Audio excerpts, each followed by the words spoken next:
Good evening. Good evening. There now follows the structure of this video, which will be two things I didn't like, one thing I'm iffy about, and then I will gush, at which point I'll give Libby an opportunity to provide a bit of balance. Firstly, I didn't like, talking of structure, is this. What is the opening sequence to a television programme? Those opening titles, where do they exist? Where do they exist They're within? very important. But do they exist within the fiction of the world? The answer is no. Therefore, they have no right to put Clara's face nor flip the names in this opening sequence. I think, and I'm gonna make my point, knowing full well that it's little of me. I'm belittling myself just saying this. I think that's a fundamentally cheap gag, a cheap trick at not the expense, but it's so meta and it's so needless. And I actually think it somewhat underwhelms Clara's clever play at the start of the episode. I genuinely feel that it was, wherever that decision was made, it was a silly decision. I said it. I agree, Daddy. What's the point? And I don't like all of the mucking about with her pretending to be the doctor, because you don't just get to be a doctor. But she gets to pretend because that's smart. That is a way of staying alive. I think it's a bit unbelievable. Well, I can believe it enough until Cyberman would have just killed her. Until they do that trick with the opening titles, because then almost I spend I'm sure the first time I watched it, I spent the first 20 minutes going, well, what? Is she the doctor? That's why they did it. Well, it's pointless and it annoyed me. Anyway, that's thing one. It's minor. Thing two, I'm not down with Cyber Brigadier. I cannot get on board with Cyber Brigadier. I get what the point is. I get what the intent was. I can see how that was supposed to be a glorious and beautiful thing. Perhaps more so for Peter Capaldi than most, given that he's now got the opportunity to have met the Brigadier. Well, For a Doctor Who fan, come the Doctor, especially given the era that he grew up watching and fell for. What a gift that is. But I cannot be down with Cyber Brigadier. I think it sullies the Brigadier, and I actually think it undermines the Cybermen as well. But there we go. Here's my iffy thing. We are just on the cusp of too much with graveyards and robots climbing out of graves. Now, I'll level with you, both of my children, one of whom says he's gung-ho but isn't, and one of whom is canny but also super sensitive. We're fine with it. Didn't even mention it. Didn't mention it. It wasn't even a topic of conversation. This was just part of the episode. And I will confess that in contrast to back then when I watched it, I found this to be gripping and engrossing and scary in a good Doctor Who way. And I think on reflection, it stayed just on the right side of, I don't want to say distasteful, but it stayed just on the right side of whatever that dividing line is. So that's fine.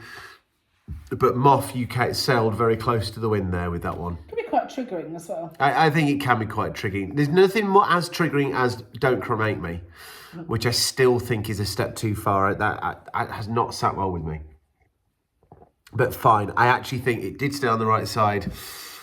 But, like as Libby said, it could be quite triggering. Aside from those qualms, bloody hell, that was class. Absolutely brilliant. What was the best thing about it? What was the best thing about it? Oh, there's quite the question. Thing that made it.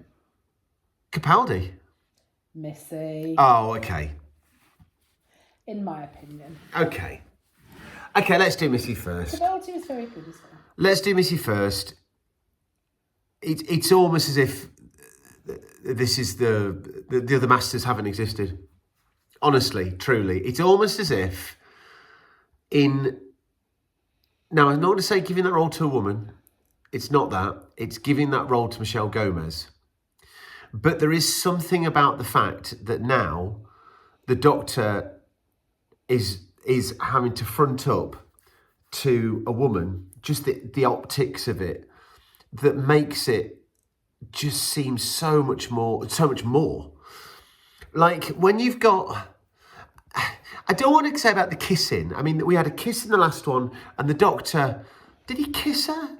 There was a moment of intimacy. There was a moment of in the graveyard. There was something. There was something. Anyway, it wasn't a snog, but it was. Anyway, it's not that.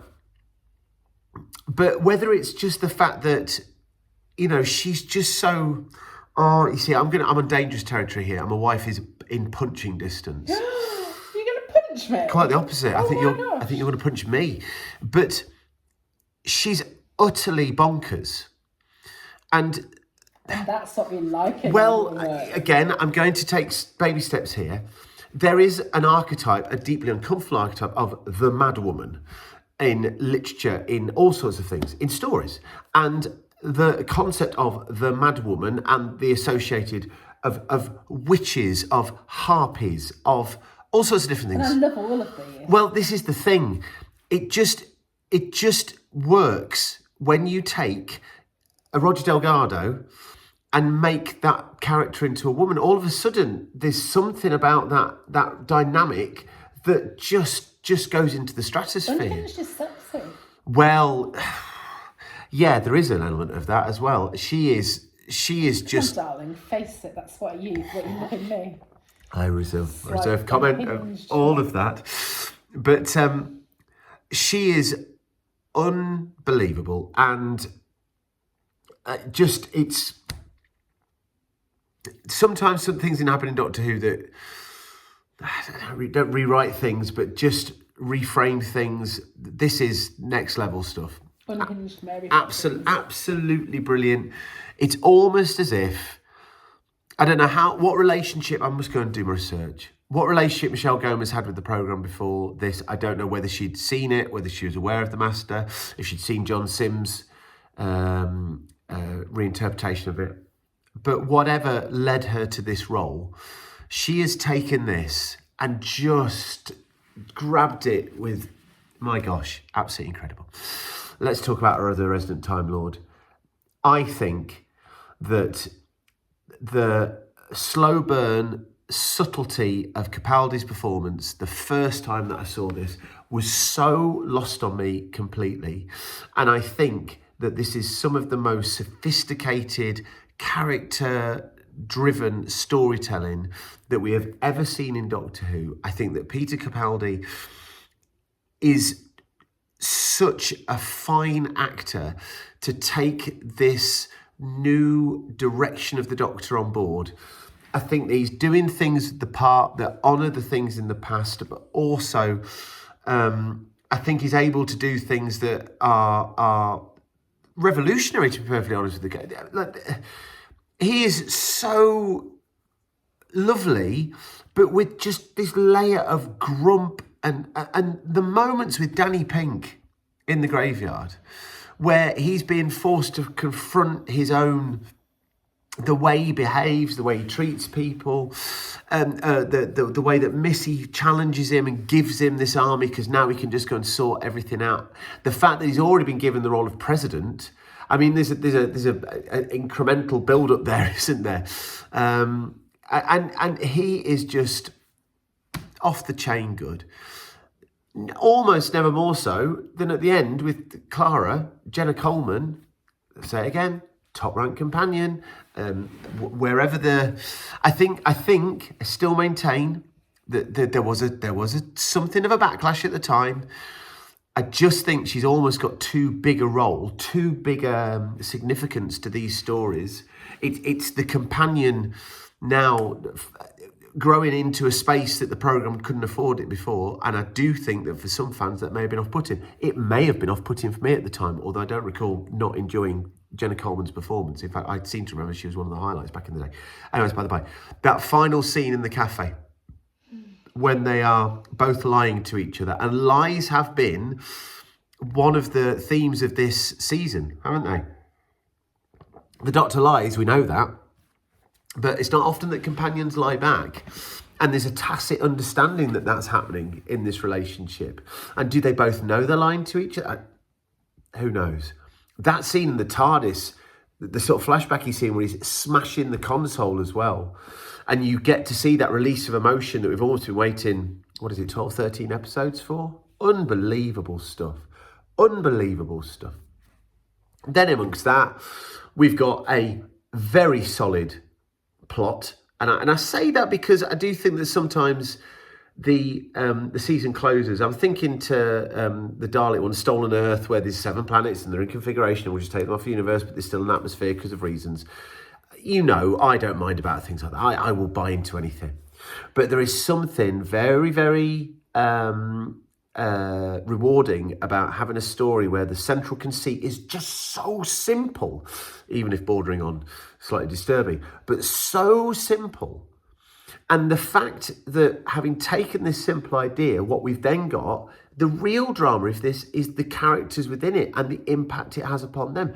Danny, obviously dead, R.I.P., but in a cyber unit, they've been telling him, Clara's response to that, the Doctor's response to Clara and Danny, Missy coming down, all of that is where the drama of this lies. Not configuring planets and stuff like that, not Time Lord metacrises and this, that and the other. It's people with feelings and dealing with situations. The eventual solution to the problem is just obvious, but all it took was the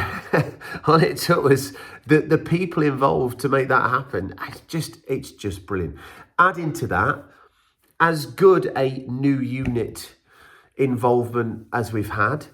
It's so good to see Kate really inhabiting that role now. Ingrid Oliver back as what's her name? Osgood. Yeah, as Osgood is an absolute delight. What a shame she's dead. We'll never see her again. Mm-hmm. And just genuinely, I was completely all the way through. I was like, hand over. You know, I couldn't. Like the worst things got, the bit on the aeroplane, it's still funny. I mean, it's quite the season closer, isn't it? I mean, it really, really is. And then, of course, we get to the end and Santa Claus is there. Again, as well. Again, playing with in a meta textual way, playing with the structure of the programme, interrupting the end credits. We know there's going to be a Christmas special at this time. We knew there's a Christmas special. Breaking into the logic of the programme. It's weird, actually. I don't know if there's much more I can talk about that because I don't know how much more that's going to happen. It doesn't feel like the Doctor, as in the version of the Doctor, to be doing that with. I'd have been much more comfortable with Matt Smith's Doctor having instances of the structure, the texture of the programme being messed with for lols. Do you know what I mean? I think that would have made more sense with Matt Smith's Doctor rather than this Doctor who is very straight in his own way. You know what I mean? That going back to brass tacks with this Doctor. Anyway, that's by the by. Also, can I just say, I don't necessarily think it helps the wider perspective of Peter Capaldi to have Matt Smith flashbacks in his stories.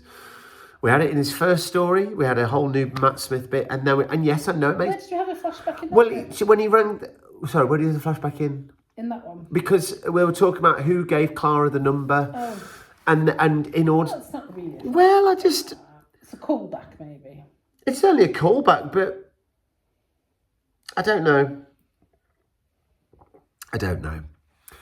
Anyway, what a season closer. What a season closer. What a resolution to these stories that have been taking place and how... You know, we're left with changed characters. That's not always the case, but we are left with changed characters who have grown. It's quite the piece of work overall. And while we're on the subject, Elizabeth, have you, as tradition, that's the end of the season, so we need to go through the list of stories. I have them here for you. So can we go through the list of stories and make an assessment of how that season of Doctor Who went? Let's do it now. Let's do it. Season 8? I don't know. It starts with Deep Breath. Deep Breath. I really like Deep Breath. Did you like Deep Breath? I can't remember anything. Vastra, Strax, Jenny, Dinosaur in London, that weird Clockwork Man. 3 out of 5? Yeah, that's good. Okay, that's 3 good. out of 5 is a good mark, 60%. All right. It's a pass. Okay. What's that in GCSE grade now? I don't know what that means. I think it's a 5. Listen is the next one. No, it's not. Into the Daleks, the next one. Oh. So, Into the Hold on, Daleks let me get a better list up there. is almost certainly the next one. Oh, this is not very good, is it? Where would I find a better list? Wikipedia will do. I seem to recall that Into the Dalek, this time through, left me happier than the first time round. And I think a lot of that has to do with my willingness to accept this new doctor and his new way of things, perhaps a different mindset here. I think it's an odd Dalek story. Actually, I quite enjoyed that. Are we good? Are we good for a list now? Season 8, is it? Yeah. Oh, So that's the third Doctor. Wait, something's gone totally wrong. So season 8 of the third Doctor, that would be, I can't remember what that is, irrelevant.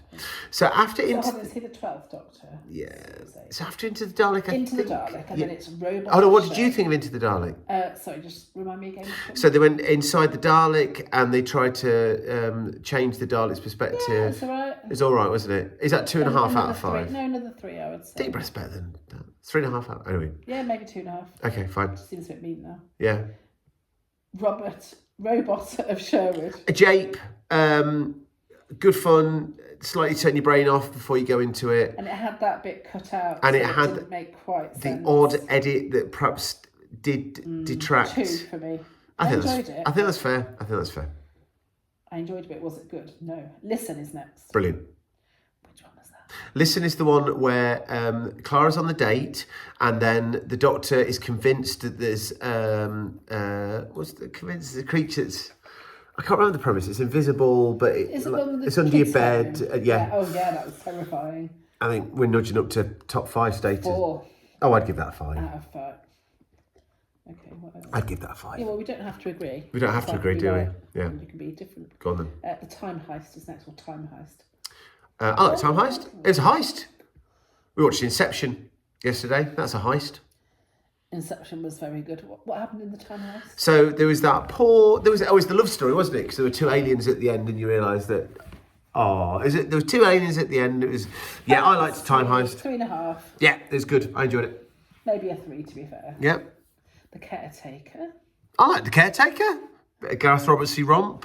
What happened in it? Danny gets the job in the school. It's early in the season, so he's that. still I had that fairly one inept at picture. talking to people. Yeah, I liked it. Yeah. 3.5. Yeah. Maybe even a 4. Yeah. Kill the Moon. Brilliant. Love Kill the Moon.